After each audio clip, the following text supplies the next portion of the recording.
Ladies and gentlemen, okay, good, we're already recording. Ladies and gentlemen, it's the podcast of the Sam Rothstein Show. I'm here with the very legendary Bree the Rapper.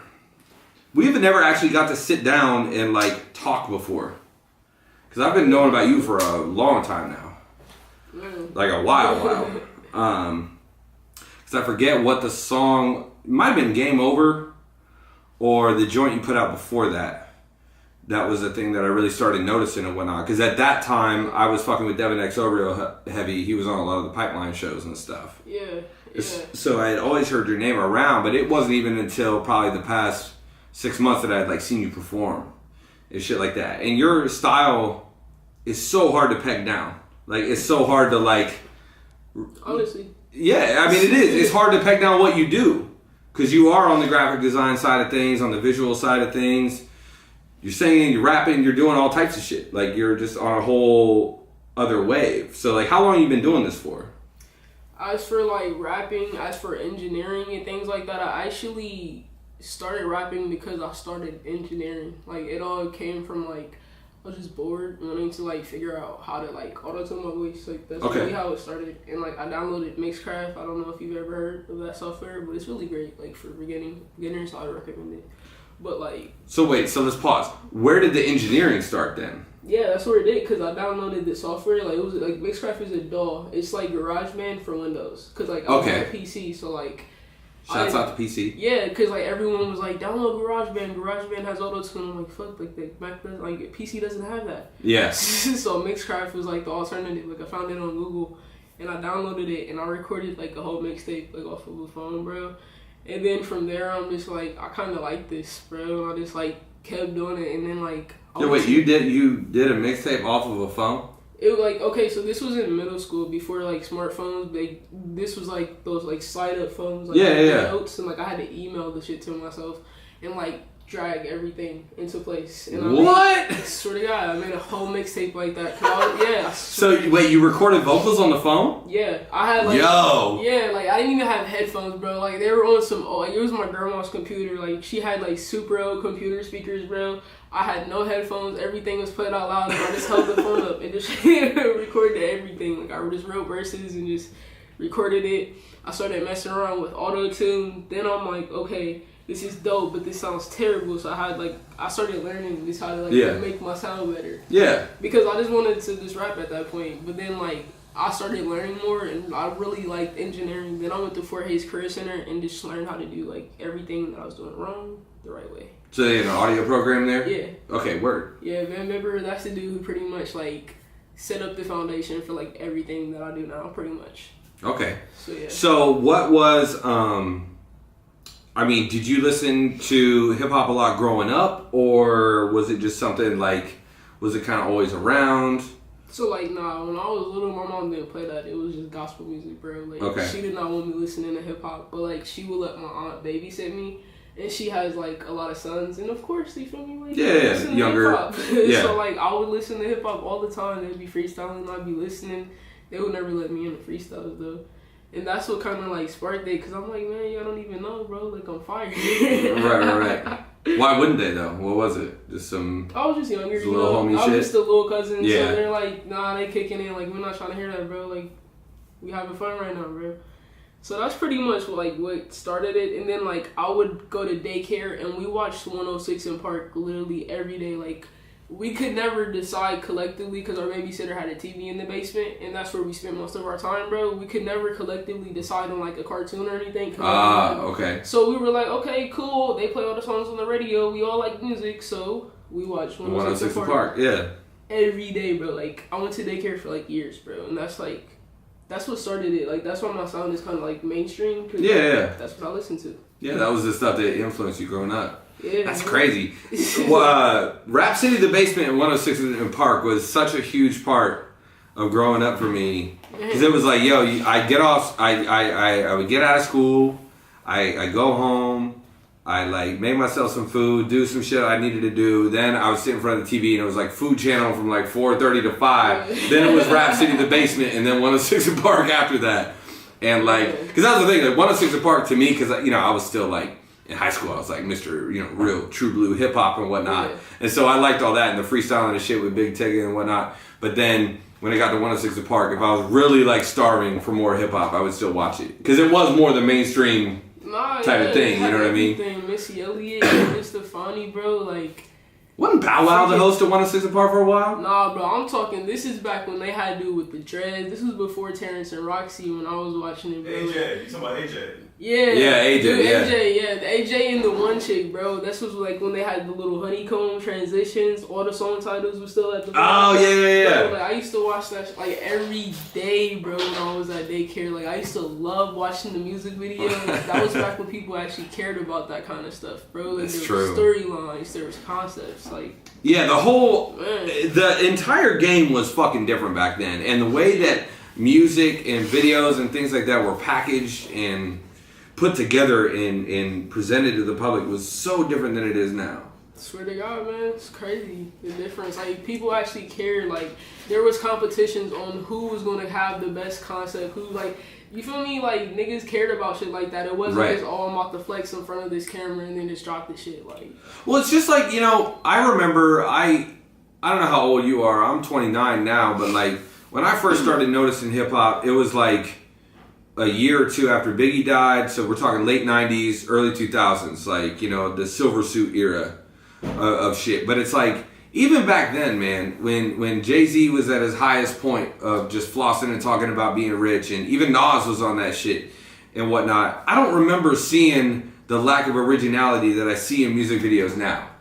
To where it's just like, yo, in any trap video right now, any basic trap video, whether it's local or even to the higher level, say for a few artists like Travis Scott or whatever, yo, it's just motherfuckers in front of their houses with M16s and stacks of cash and shit like that. It's the same as why it's become unpopular for people to buy like physical copies of music. The same reason, because like everyone can become an artist, anyone can become a videographer. Literally anything you want to do, like in like America now, like creative or anything like that, you can do it because the people that manufacture like microphones, cameras, they're making everything cheaper, so it's more affordable. So like you have people that they can have no money and just have someone shoot their video off of clout. Like, I'm not gonna say, you feel me, I'm not that person, but there's a lot of people in the city right now, you see them drop a video, I guarantee you they didn't pay anything for it just because they have clout, bro. Like, it's easy. Clout changes everything, man. Yeah. I had even seen that, I had seen it, you know, even kind of early on with me. Like, I just noticed when, you know, venues and promoters were looking at me a little more because I was kind of, word had gotten around that I was, you know, someone good to book for shows.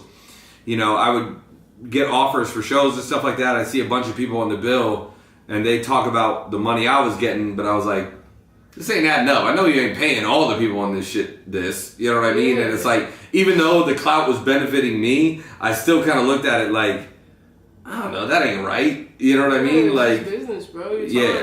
Time is very limited these days. You have to find ways to compensate for that, and that's what people don't understand, man. So like, have you, because I had always, you know, I didn't know that you did as much as you did until I started following you closer. So when I had kind of initially started noticing you, I just assumed you were, you know, dope music artist or whatever. You had a good group of people behind you and all that. But like, why I was so interested is because I found out that we're very, very similar. It's like, so was it kind of a necessity thing on your part or just a creative control thing of like, you know, me, I knew I always wanted to make videos and stuff like that. So like when it came time for me to make videos, I was like, fuck it, I'm gonna figure this out by myself. I already knew video editing anyway.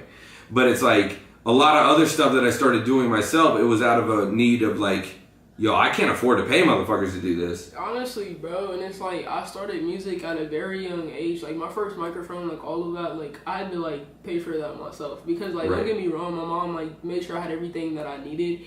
But, like, money wasn't something where she could just be like, yeah, we could just go to the store because I can afford this today. So, it's like, I like, knew that, like, what I was capable of, but I knew that, like, how I put things out, and I know, like, stuff like that is important. You can't just put out shitty work. You can't just put out something that doesn't have any thought, any creativity, something to catch someone's eye because there's a million other people doing the same thing. Yeah. So it's like I learned how to, same reason, I couldn't afford it. Like, so it's just like, if I can't pay you to do it, I'm not going to disrespect you by trying to ask you like for it for free, and like I'm not that type of person. So it's just like, I'll just learn it myself, man. Yeah. So I want to know where the graphic design and stuff started.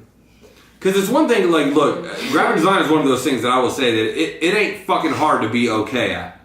But to really have a style like a true fucking design style, that shit is something that doesn't come to many. And I noticed right off the bat that you really did. That you had like, you know, like I thought it was someone specific that had made your shit, not even knowing it was you. So it's like, so what started that whole thing? Like, where did that start with you?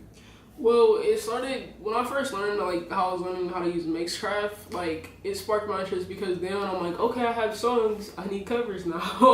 So I'm like, okay, I heard of this thing called Photoshop. I'm gonna download it. They had like a free like 2-week trial. So I'm like, okay, I'm just gonna watch like a ton of YouTube videos, and I learned how to do like a little bit, but I was like super trash, so I just stopped. Okay.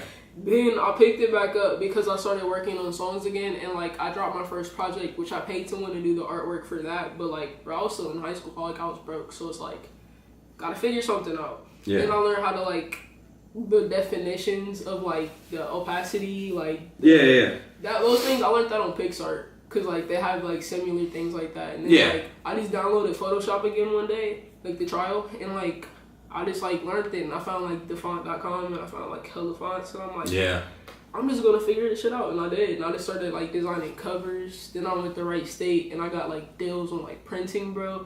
I started designing like flyers to let people know my music was out. Like, I was just printing like hella stuff, like posting to the campus, bro. Especially if you can make real physical flyers and shit like that. Yeah, that's bro. Very dope. If you ever look at the cover to my song like 5 Seconds, that's probably like my like favorite song. Like I mixed that song on Mixcraft, and I made the cover like myself, and that's like probably one of my favorites that I've made so far. Yeah.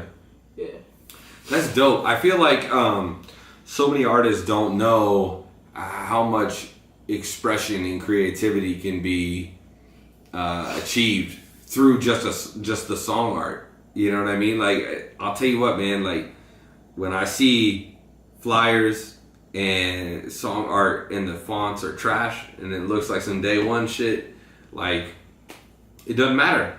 It doesn't matter if it's good. It doesn't matter what it sounds like. Serious at that point, because it's like you don't have to have the money to like put behind like, cause I understand, you feel me, times get hard, but at the same time you can tell when someone puts out something that they actually put time into and when they didn't. Yeah, facts. It shows. Yeah, and it's like I don't know, I've always looked at it like, I remember a long time ago, this was end of 2015, I did a show at the Al Rosa, and after the show was done, there was this dude that was passing out mixtapes. He wasn't on the show.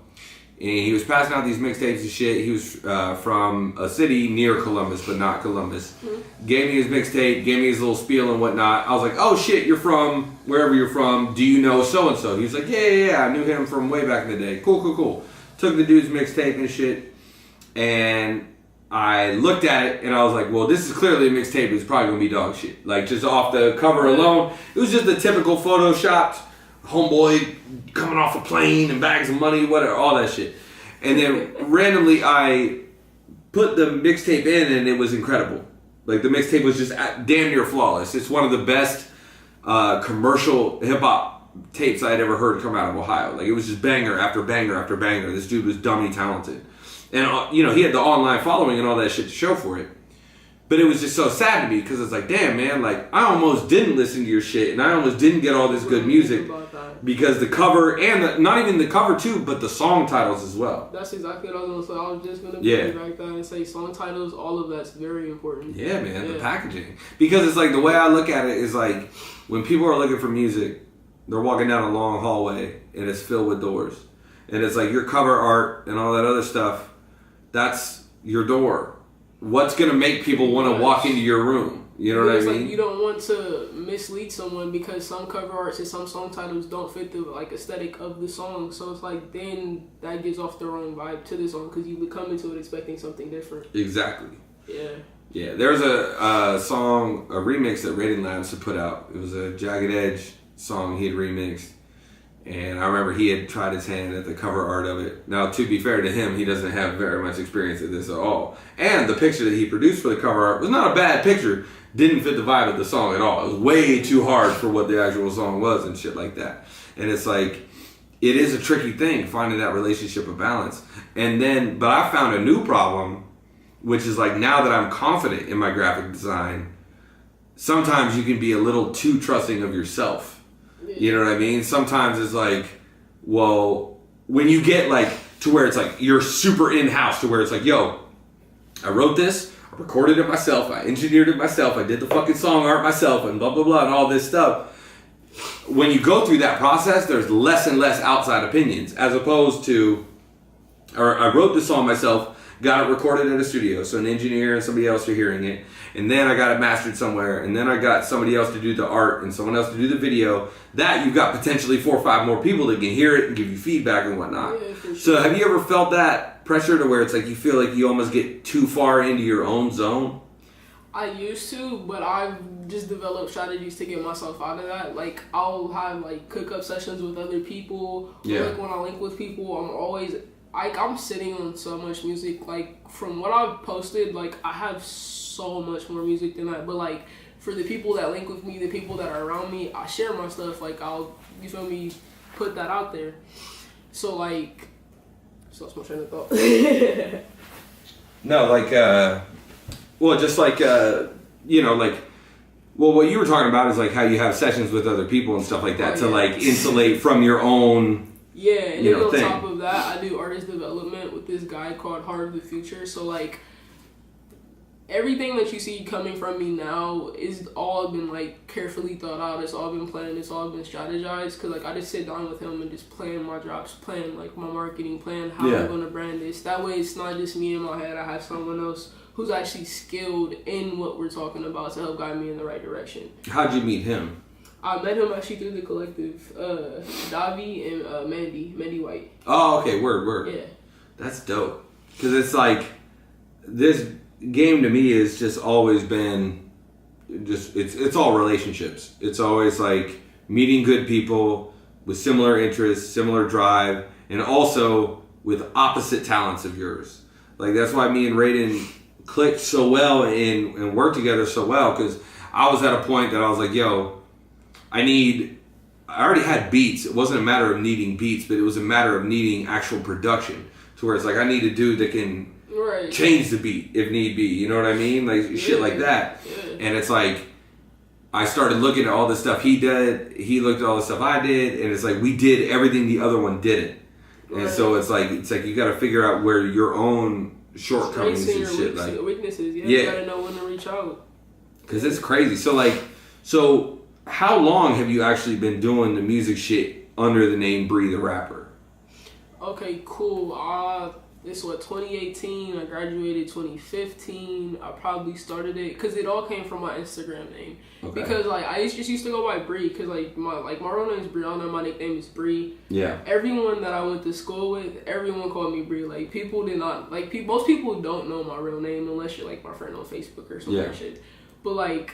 That's what it was. But then, like, I finally started performing at my school. So then, like, there were a few Brees at my school. So everyone knew me as, like, Bree, the one that raps. So, okay. Yeah, so, like, that's what I was known for. Like, so my Instagram name became, like, the rapper Bree. Okay. So I was like, okay, cool. So people know, like, okay, I rap. That's when I started taking it serious. But, like, my dude, Donnie Tello, his name, I'm not going to say his real name. He's going to be cool if I do that. Donnie T, he does a lot of cover arts for Yogi Split, Brady, if you ever see him. But he was just like, bro. Oh, I follow him, actually, on Instagram, I think, because his cover art's fucking sweet. Nah, bro, he does, like, a lot of good creative direction for me and stuff like that, too. But, he was just like, bro, have you heard of Chance the Rapper? You should change your name to Bree the Rapper. So I was just like, okay, this looks a lot better than just the rapper Bree like that. Right. Really cool. So then I changed my Twitter name to that, too. And then I noticed that I searched my songs on SoundCloud and, like, people were tweeting it, but I didn't know how to, like, know when they did it outside of searching. So, like, I made it my ad name, like, my SoundCloud name. Okay. So when people tweeted it, it added me.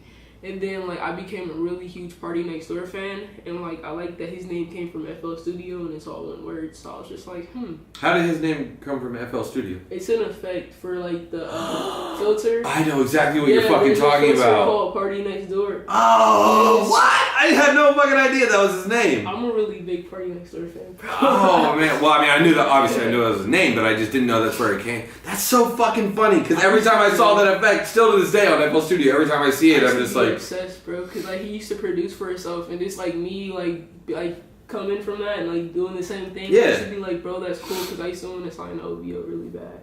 So I used to be like, man. That's what made me really fall in love with Tyler, the Creator. because I had heard Tyler's very first album. It was called Bastard. It was before Goblin, and this would have been 2000, late 2009, early 2010 maybe, and they had plugins on their beats. You know, because Tyler produced all his own shit. There were mad plugins on there that I was like, yo, I have that same plugin on FL Studio. Like, I know exactly what this is. And it's like, as soon as I heard that, I was like, damn, these dudes are like me. Like, they're just some motherfuckers in their bedroom recording like me and shit like that. That's crazy. And he's just like me. I don't really like, I can record around people now because, like, just performing, I've, like, opened up a little bit. But when I first started out, I only recorded myself. And I used to be really nervous, like, singing because, like, I'm still really nervous when it comes to singing in front of people. Yeah. But, like, fuck it. Like, I'll do it if I have to. Yeah. But, like, I used to be like, no, like, I'm only recording by myself. Like, no one can be around me. He's that person. Like, he records all this stuff. The only time I get nervous is, you know, because I do a lot of shows and shit like that. I never get nervous on stage. The only time I get nervous is in the booth. No, like, that's serious. Because like, that one's written in ink, though. Yeah. Like, that's the take that's forever. Yeah. So it's like, to me, that's more important than a show. You can fuck up at a show, get some people some drinks, and be like, hey, you know, I fucked up, whatever. But, like... And then it's, like, singing, and, like... Because I sing and rap. Like, it's a mixture of the two. But, like, I've gotten more into my singing side, so, like... And with you, with your music, though, it's a lot more seamless, too. Like, I feel like it really kind of goes in and out a lot more, too. So that would be even harder. Especially on the recording side of shit. It's because, like, I write my songs from an engineering aspect. Like, I think of how I'm going to, like, mix it as I'm writing it. I think of every sound, I just, like, think of all of that as I'm writing and how it's going to come out. Yeah. And, like, I'm really big about, like, because I learned in, like, school stuff is sonically, like, pleasing. If that's something that, like, pleases someone's ears, chances are they're going to listen to it, like, more. Yeah, absolutely. So, yeah, that's... And see, like, that's funny that you say that because I write songs with the video in mind. Like, I always, when I start writing a song concept or a concept comes to me, the video treatment usually comes at the same time. And so I always try to think about how the audio informs the visuals and vice versa and whatnot. And that's why I love talking to people. I call them freak shows. Anytime I meet somebody that does more than 3 or 4 things, I call them freak shows. And so it's like, and Columbus has a lot of them. We got a lot of people that are just like, yo, I'm not just a rapper, but I engineer, I do all this, that, and, you know, 9 different things or whatever. And it's like, that shit to me is so beautiful to see because in this day and age with the technology we have, people like that can finally be unleashed. You know what I mean? People like you. That it's like people that just have that type of brain where it's like, yo, this is a problem. I'm going to figure this out and I'm going to get around this problem. And then next thing you know, you're a graphic designer now. Yeah. Or you're an engineer now. Or you're whatever now. All this technology unlocks people like that to fucking just go nuts on everything. Really, man? So, full disclosure, I ain't gonna bullshit you. I haven't heard Muse yet. I haven't got a chance to hear all of it. Oh, no, it's all good, bro. But I did want to talk about it. Because that dropped just last week, right? Yeah, Tuesday on my birthday, man. Okay, happy birthday, by the way. Thank you, man. So tell me about that as far as, like, you know, the genesis of that project and kind of where it came from and whatnot. Okay, so it's 6 songs. All songs on the project minus 2 were all made, like, last year, around this time last year, like, up until September.